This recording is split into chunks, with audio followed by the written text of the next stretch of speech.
তোমার একটা টান মারো যেন তাতে থাকে স্লোগান আল্লাহু আকবার। হাত উঁচু করে আল্লাহু আকবার, হাত তোলেন আল্লাহু আকবার। যে এক টান দেছে সুজা বুঝেল গর্তের মধ্যে, গর্ত খুঁড়িয়ে লোকে জোর হলো না, গর্ত খুঁড়ি লোকে, ওর মধ্যে ফাঁসির দড়ি বানাই লোকে, বাংলাদেশের ট্রাইব্যুনাল বানাইছে কে?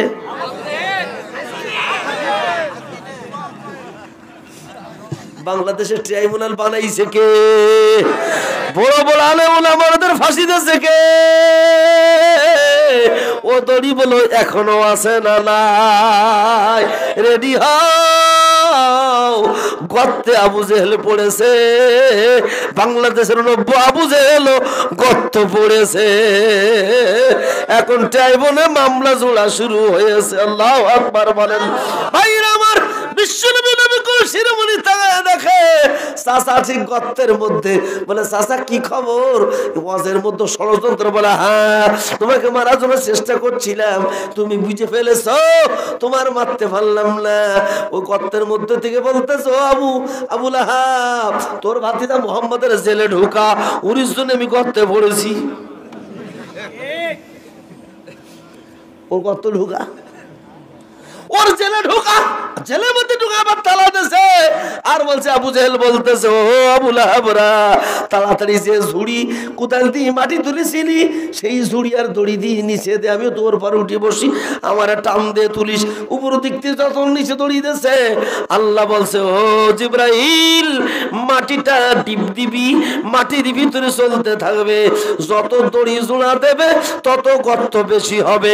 তোমরা যত বেশি বলবা, ঘন ঘন আন্দোলন করার হুমকি দেবা, তত বেশি নামে মামলা হবে। তত বেশি দড়ি, তত বেশি গর্তে যাবা। গর্তে যাওয়া শুরু হয়ে গেল।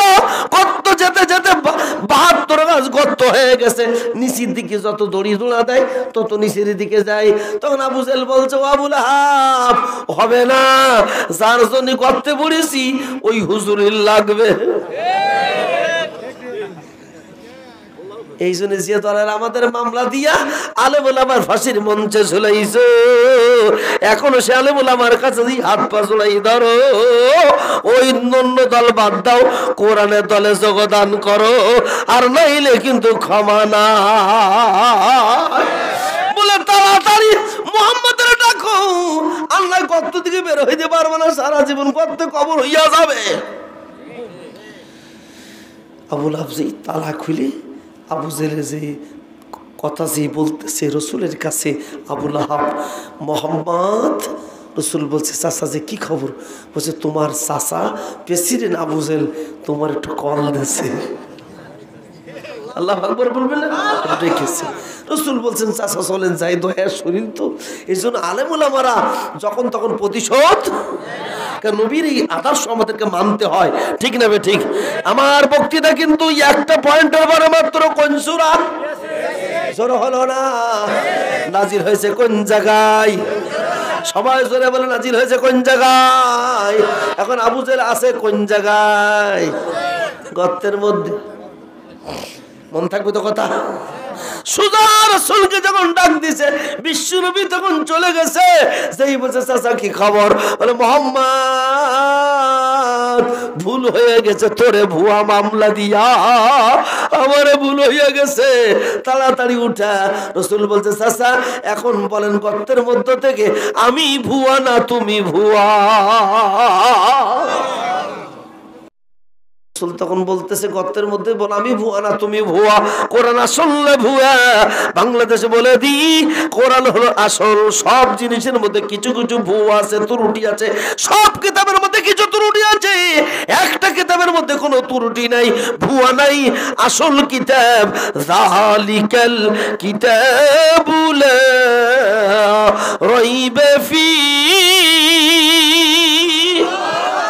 এই কিতাবের মধ্যে কোনো সন্দেহ। এবার আমার দিকে খেয়াল করুন, তাহলে কোরআন আছে যে দলে, আমরা আছি রাজি আছেন না নাই? এবার আমার দিকে খেয়াল করুন ভাইরা আমার, জীবনে ভুল হয়ে যেতে পারে, ভুল হলে কবিরা গুনাহ থেকে মাপ দেওয়ার মালিক কে? কিন্তু মাপ তো যেতে হবে। এখন আসুন, আমার প্রধান অতিথি বামবাড়ে ডাইনবাড়ে আমার হলো আর একজন বড় বক্তা, দুইজন বের হয়েছে, কাগুলি বাজারে যাবে। শেষ করে দেবো 11:30 পর্যন্ত বলতেছে না, 3 মিনিট বাকি আছে।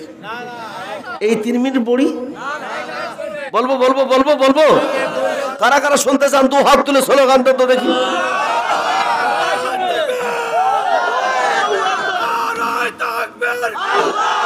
ভাইরা আমার খেয়াল করুন, আপনজনের আমার উদাহরণ একটু নিয়ে যাই।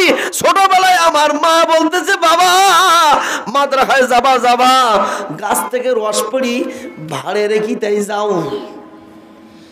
রস বোঝেন তো, খেজুরির ওরে কি বলেন, খেজুরের কি বলেন, রস। এখন সুন্দর করে মামা জিরিন রস অর্থাৎ টাটকা যে রস, এই রসগুলো রাখার জন্য বলেছে। গাছে আমি উঠেছি, গাছ আমি 20টা মতো বা গাছ থেকে পেড়ে 10টা ভাড় রস আমি ভাড়ে রেখেছি সুন্দর করে, যে ভাড়